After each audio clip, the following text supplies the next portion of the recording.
Olá, amigos, irmãos, bom dia, boa tarde ou boa noite. Mais uma vez, prazer estar com vocês dominicalmente na Escola Bíblica Dominical da Igreja Presbiteriana de Botafogo. É sempre uma alegria e um privilégio estarmos juntos estudando a Palavra de Deus. E como eu sempre tenho dito, à luz do Espírito Santo, entender e internalizar seus ensinamentos. Esse, naturalmente, é o nosso desejo e tem sido assim a nossa oração. No último domingo do mês de junho, iniciamos o estudo de um novo tema, baseado no livro de Atos dos Apóstolos, né? Que faz assim uma abordagem, um panorama da ação do ministério da igreja. E além dos temas abençoadores já abordados pelos nossos irmãos que nos antecederam, hoje nós vamos conversar sobre problemas e perseguição experimentado no início da Igreja de Cristo. É o nosso objetivo nesse tempo. Mas, para iniciar a nossa conversa, não pode ser diferente, nós vamos pedir a orientação de Deus, a iluminação do Espírito Santo do Senhor no meu coração, no coração de cada um de vocês que estão hoje assistindo e participando deste momento de estudo da Palavra de Deus. Vamos orar? Senhor, graça te damos e te rendemos por este momento tão maravilhoso, Deus, quando reservamos para estudar a tua palavra. Que tu possas falar ao nosso coração, que tu possas iluminar, ó Deus, a cada um de nós com o teu Espírito, para entender aquilo que tu tens a nos apresentar neste momento do estudo da tua palavra. É assim, ó Deus, que queremos nos colocar diante de ti. Recebe, portanto, a nossa prece em nome de Jesus. Amém. Muito bem. Nosso tema de hoje ele está baseado no capítulo 5 do livro de Atos. Mas para contextualizar, eu quero lembrar aqui alguns episódios que aconteceu no capítulo 4, antes do capítulo 5, naturalmente. E eu destaquei aqui 3 episódios. O primeiro é a prisão de Pedro e João, né? E todos sabem que foram presos porque simplesmente anunciavam a palavra do Senhor, falava do nome de Jesus. E aí foram colocados lá perante o Sinédrio para serem julgados, né? E o que aconteceu? Simplesmente foram soltos, porque não acharam o que fazer para castigar Pedro e João. E eles recomendavam que eles então saíssem, mas que não falassem mais nada. Aí vem o segundo ponto, que era o seguinte: a igreja nascente, né, continuava orando, e a despeito de ordenarem naquele sinédrio, lá no conselho, proibindo-os de falar e ensinar o nome de Jesus, lá no verso 31 deste capítulo 4, você depois pode conferir, registra que todos ficaram cheios do Espírito Santo e com intrepidez anunciavam a palavra de Deus. Então, aquilo parece que foi mais uma vitamina, né, para que eles continuassem a falar no nome de Jesus.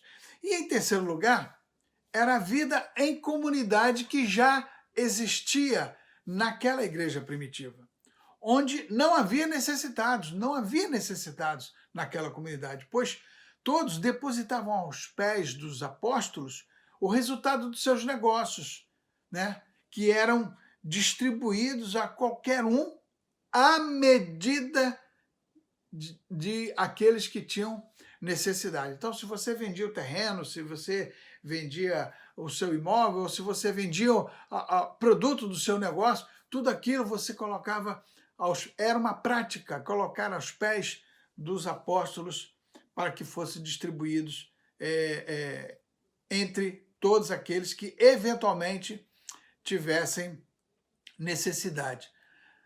Na sequência, dando continuidade a esta prática vivenciada na igreja, nesta igreja nascente, vem o texto, então, que é a base da nossa conversa de hoje. Está lá em Atos dos Apóstolos, no capítulo 5, e é todo o capítulo. São 42 versículos. Naturalmente, nós não vamos lê-lo todo, mas vamos passar por alguns versículos desse texto. Eu recomendo que você depois leia, porque o nosso tempo, obviamente, ele não nos é permitido fazer aqui uma análise completa de todos os seus dados, mas algumas coisas nós podemos extrair. Eu vou ler, então, apenas 11 versículos desse capítulo, que foi exatamente onde começou aí toda essa história que vai falar dos problemas e das perseguições nessa igreja nascente. Atos capítulo 5, do verso 1 ao verso 11, diz o seguinte, e o texto aqui, para ficar bem familiar para nós estamos lendo aqui no Novo Testamento na linguagem de hoje, tá certo? Mas você pode ver lá no texto da revista e atualizada, que é a mesma coisa, apenas com um linguajar bem próximo de cada um de nós, que diz o seguinte, mas um homem chamado Ananias, casado com uma mulher que se chamava Safira, vendeu um terreno e só entregou uma parte do dinheiro aos apóstolos, ficando com o restante.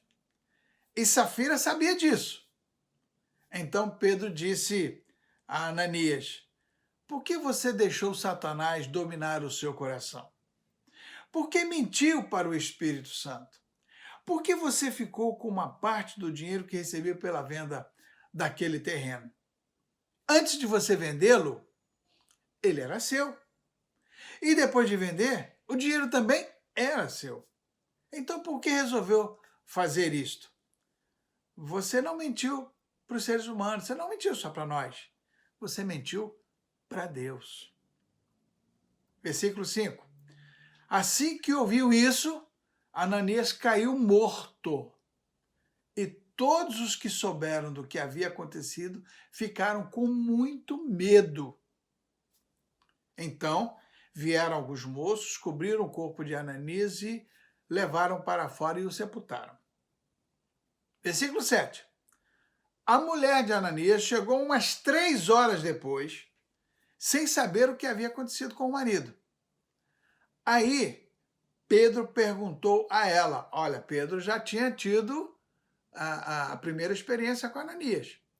E agora, pergunta a Safira, me diga, foi por este preço, ela já tinha depositado ali o dinheiro dela, foi por este preço que você e o seu marido venderam o terreno?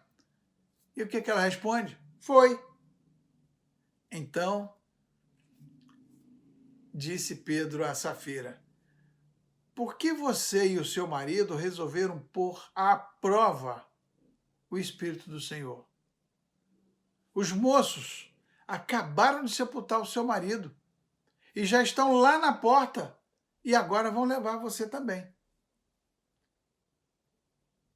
No mesmo instante, ela caiu morta aos pés de Pedro. Os moços entraram e, vendo que ela estava morta, levaram o corpo dela e o sepultaram ao lado do marido. E toda a igreja e todos aqueles que souberam disso ficaram apavorados. Que Deus aplique essa porção da sua palavra em o nosso coração, que por si só já fala bastante. Não é verdade?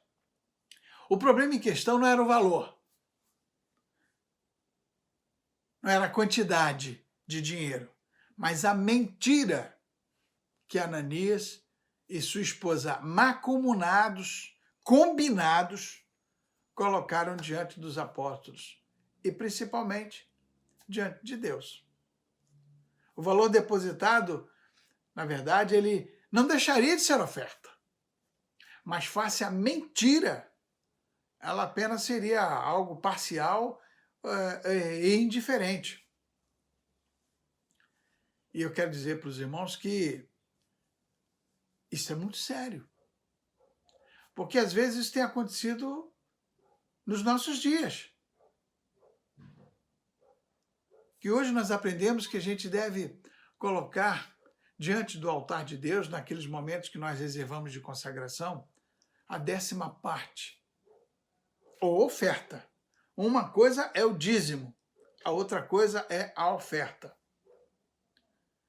E o que acontece muitas das vezes é que a gente recebe o nosso dinheiro, fruto do nosso trabalho, ou fruto de uma venda de uma coisa, e em vez de eu tirar a 10ª parte para entregar ao Senhor, não, eu saldo primeiro tudo que eu tenho que saldar, e o que resta, o que sobra, eu levo, e aí digo que aquilo é o meu dízimo. Eu digo, foi exatamente isso que Ananias e Safira fizeram. Isso é perigoso.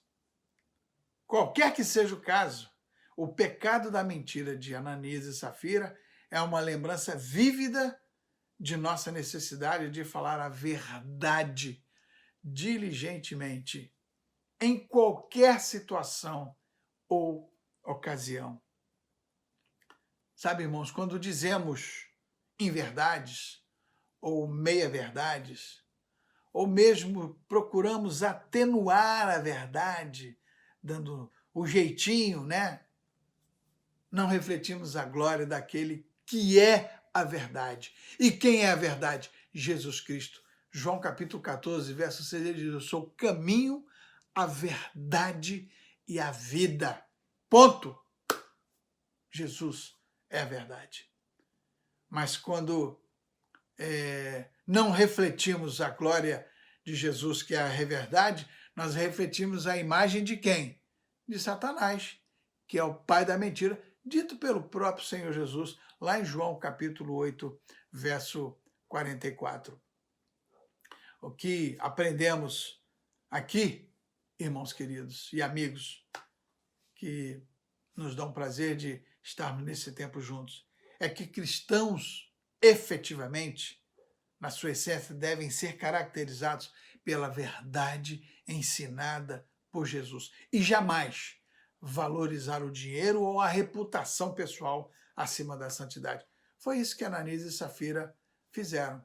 Eles queriam mostrar para a comunidade, mostrar para todo mundo que eles participavam daquela prática que era depositar aos pés dos apóstolos, e aí estaria depositando aos pés do Senhor aquilo que era fruto da venda do seu negócio, para que repartisse entre todos e que não houvesse dificuldade em nenhum deles. Mas enquanto ele mantinha a reputação, ele segurava o dinheiro.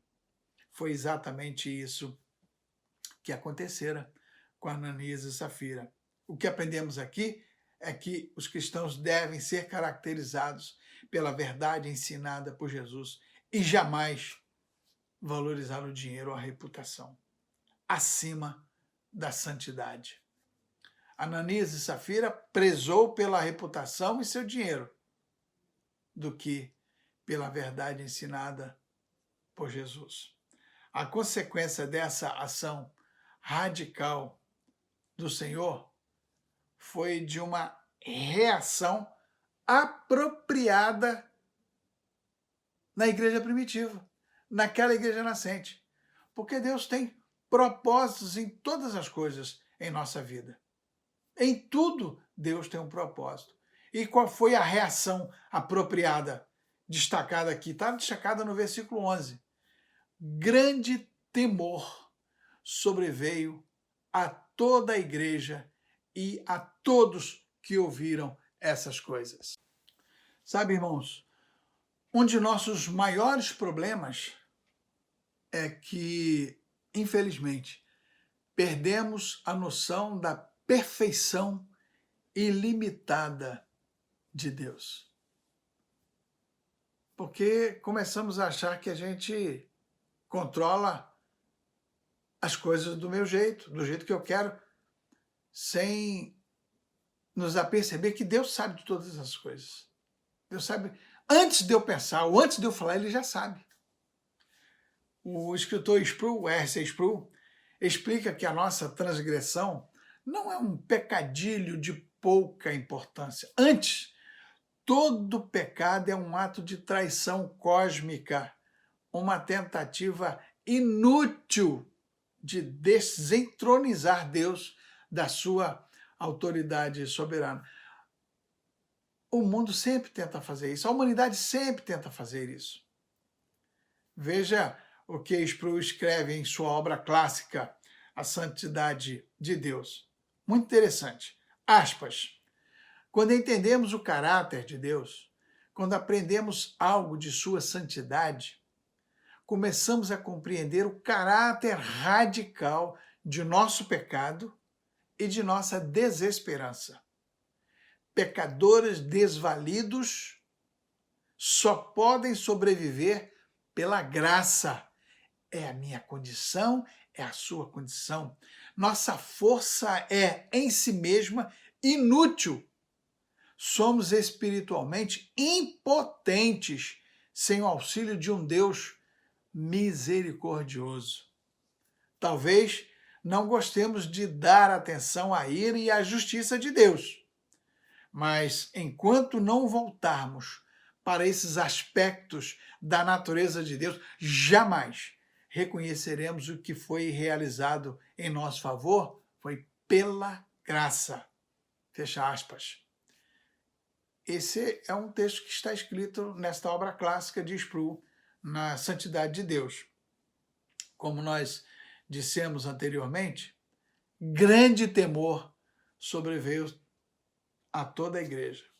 E esse temor, como registrou Pedro em sua primeira epístola, no capítulo 1, verso 17, ele não gera timidez ou incerteza em nosso relacionamento com Deus, mas reverência e admiração. Reverência e admiração. Alguns cristãos talvez tenham concluído que ninguém mais se tornaria parte da igreja ou daquela igreja uma vez que houvesse espalhado a notícia daquilo que acontecera com Ananias e Safira. Essa é a primeira reação que muitas das vezes, quando nós não reconhecemos esta soberania de Deus, nós imaginamos, raciocinamos. No entanto, a igreja não é edificada sobre estratégia de marketing, de campanhas de publicidade, pragmáticas ou programações que satisfaçam seus participantes. A igreja é edificada sobre o poder da palavra e do Espírito de Deus. Não adianta, irmãos, a gente querer dar jeitinhos, justificativas por essa ou por aquela razão em função de algo que tenha acontecido na igreja. Não adianta.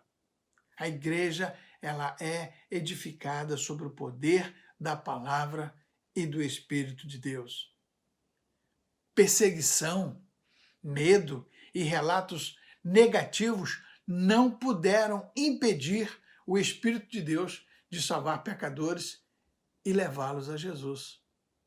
Ah, não. E nós estamos vivendo isso hoje, na prática, com esta pandemia que tem assolado o mundo. Isso pode estar fazendo com que algumas igrejas estejam até sofrendo, fechando as suas portas. Mas o propósito de Deus na vida daqueles que Ele escolheu não vai fazer com que nós deixemos de propagar, de falar, de ensinar sobre Jesus, autor e consumador da nossa vida, e assim levá-los a Jesus. Tanto é que a igreja crescia de uma forma estrondosa que as autoridades judaicas e os saduceus, juntos, ao verem os apóstolos reunirem muitos seguidores, entenderam que essa situação ameaçaria suas coligações políticas.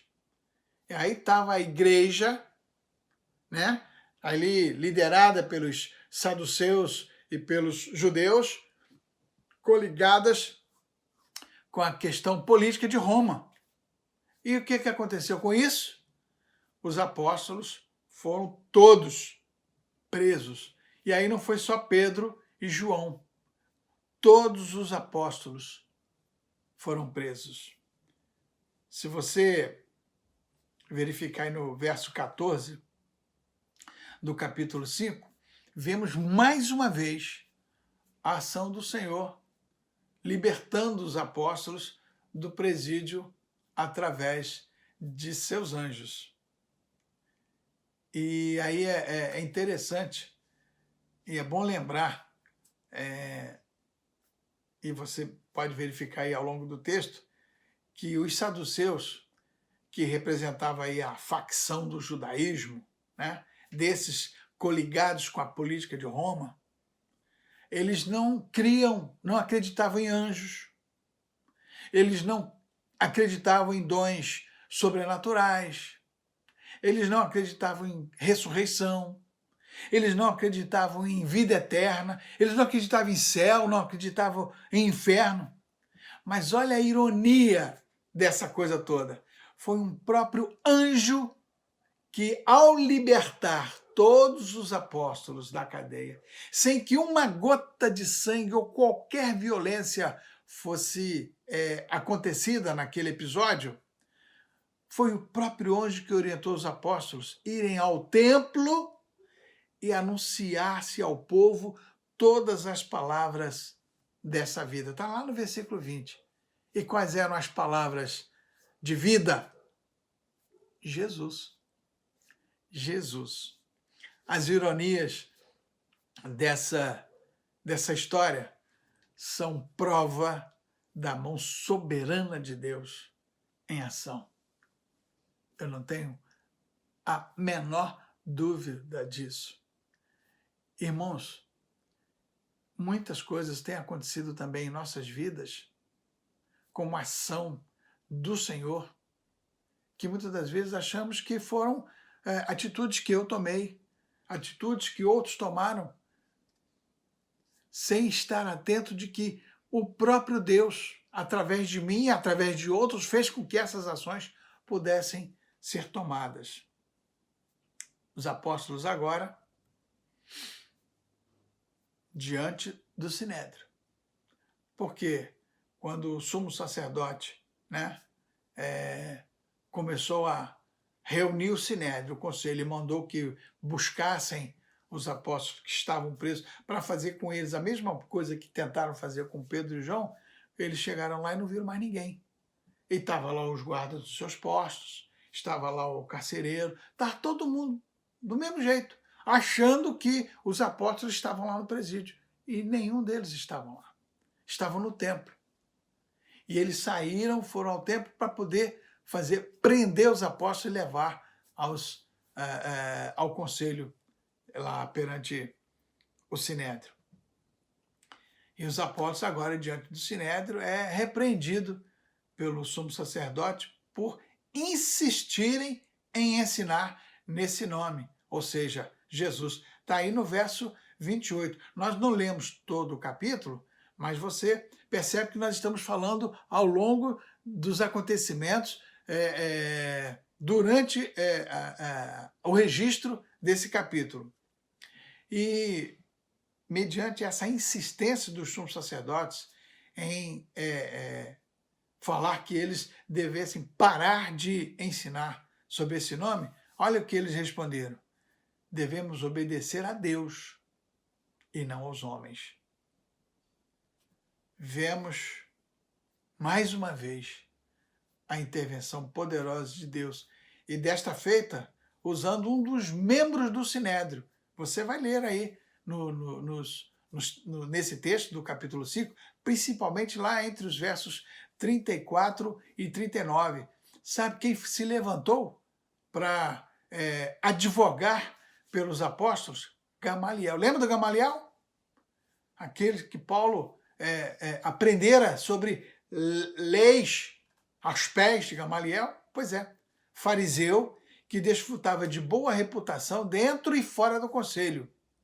Dirigiu-se aquele conselho, dirigiu-se aos presentes no Sinédrio e recomendou que não fizessem mal aos apóstolos.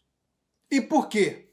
Porque ele tinha jurisprudência que relatou diante deles, explicando que situações parecidas com a que eles estavam fazendo com os apóstolos havia acontecido com dois personagens conhecidos lá como Teudas e Judas, o Galileu. Está lá no verso 36 e 37, que eles se apresentavam como Messias, como falso Messias, como o que que sabia tudo, que resolvia tudo, e com o tempo não aconteceu mais nada.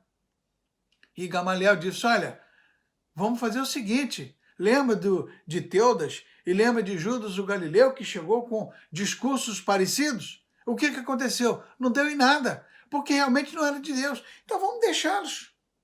Se for de homens, não vai dar em nada, como não deu com Teudas e como não deu com Judas o Galileu. Agora, se for de Deus, aí é outra coisa. E isso alertou aqueles membros do conselho, membros do Sinédrio. E eles não tiveram outra alternativa a não ser liberá-los. Só que eles não deixaram por menos. Tinha que acontecer alguma coisa. Eles tinham, olha, tudo bem, nós vamos liberar vocês, mas como reprimenda, vocês vão receber um castigo, vocês vão ser açoitados. E eles foram açoitados. Mas sabe o que acontece quando eles são açoitados? O texto nos diz que lá no verso 41, que eles saíram da presença do conselho alegrando-se por terem sido considerados dignos de sofrer afronta por causa do nome de Jesus. Que coisa, né? Eles não ficaram tristes, não ficaram decepcionados. Isso não é possível, isso é um absurdo. Nós não fizemos nada, apenas falamos de Jesus, que é tão bom, que é maravilhoso, que é Salvador. Não, eles se alegraram porque se acharam, foram considerados dignos de sofrer afronta por causa do nome de Jesus. Perceberam? Nós estamos aqui traçando toda uma linha, né, de acontecimentos nessa igreja nascente, na igreja primitiva, né, e que começaram lá no capítulo 4, com a prisão de Pedro e João, com depois a sua soltura, e embora eles orientassem para que eles não falassem nada, a igreja que estava em oração, essa igreja nascente que estava em oração, fez com que depois eles se unissem a Pedro e João e com intrepidez falaram mais ainda. E agora não era só Pedro e João, eram todos os apóstolos, né? E aí a comunidade que não tinham necessitados, porque todos eles, fruto do seu negócio, fruto da venda de suas propriedades, colocavam diante do altar de Deus, diante dos apóstolos, para que distribuísse entre todos, para que não houvesse necessitados, aparece Ananias e Safira com mentira, querendo se colocar igual àqueles que assim o faziam. E aí começa todo o desenvolvimento da história que nós chegamos até aqui. E para fechar aqui o nosso bate-papo desse tempo, algumas lições com todos os relatos registrados neste capítulo 5, desde a questão envolvendo Ananias e Safira, a prisão dos apóstolos e a perseverança da igreja, e bem como o posterior livramento desses apóstolos, eu quero destacar aqui alguns pontos, né? E, como eu disse, o tempo ele não nos permite efetivamente extrair todos os detalhes para uma aplicação na nossa vida e no nosso coração neste tempo. Mas você pode ler 1, 2, 3 vezes este capítulo, que ele por si só falará como palavra de Deus, única regra de fé e prática para mostrar aquilo que eventualmente nós não conseguimos falar nesse tempo. Mas gostaria de destacar aqui alguns pontos. Primeiro, nos lembra toda essa situação nos lembra que Deus é infinitamente santo e deve ser adorado como tal. Ponto. Deus soberano. Deus que sabe todas as coisas. Deus que conhece a sua vida por dentro e por fora. Segundo, que a nossa atitude diante da santidade de Deus deve ser semelhante à igreja primitiva, com temor, com grande temor, com admiração, com reverência. É isso que coloca diante de nós os ensinamentos deste capítulo. E aí, quando você fala de medo, é como se você estivesse também praticando algo que na sua consciência você já sabe que não é aprovado por Deus. Aí você fica com medo de ter alguma aplicação como Deus fizera com Ananias e Safira. Né? É óbvio que hoje essa ação de Deus pode ser de uma outra forma. Nós já falamos aqui que quando você não é um dizimista que consagra realmente aquilo como algo, como aroma suave a Deus, é como se você colocasse os seus recursos num saquetel furado. Você não resolve nada, você não compra nada, você só vive devendo e não tem nada na sua vida, você não consegue desfrutar. É lógico que eu não estou falando aqui de intercâmbio, não. Eu vou dar porque Deus vai me dar. Não, você está dando porque Deus já te deu. Você está sendo fiel com aquilo que Deus já lhe deu. Terceiro, quando nós, como aqueles lá na igreja primitiva, confiarmos na soberania de Deus e desejarmos sinceramente ver o reino de Deus progredir, não nos ressentiremos das provações permitidas por Deus em nossa vida, mas até aprenderemos a nos alegrar nelas, a nos alegrar nas provações. E não estou falando aqui de masoquismo não, irmãos. Não estou falando aqui de masoquismo, não. Estou falando exatamente como registra Tiago lá na sua epístola, no capítulo 1, verso 2 e 3, que eu tive a oportunidade de refletir com os irmãos na nossa última reunião de oração, de terça-feira. Olha o que disse Tiago. Meus irmãos, tende por motivo de toda a alegria o passardes por várias provações, sabendo que a aprovação da vossa fé, uma vez confirmada, produz perseverança. E o que é que nos ensina a palavra? O que é que nos ensina o texto bíblico? As provações que produz perseverança, por sua vez, produz experiência, que por sua vez produz esperança. E esperança em quem? Em Jesus Cristo, que é caminho, que é verdade e que é vida. E que ninguém vai ao Pai a não ser por Ele. Este é exatamente os ensinamentos que nós podemos sintetizar neste rápido momento de estudo da Palavra de Deus. Então, aqueles problemas e perseguições vivenciados naquela igreja nascente, na igreja primitiva, eles tiveram como propósito trazer também para nós ensinamentos de que nós devamos estar sempre ligados à verdade que é Jesus, que alcançou a mim e que alcançou a você. Que Deus nos abençoe e que a nossa igreja continue progredindo na divulgação da sua palavra. Amém? Amém.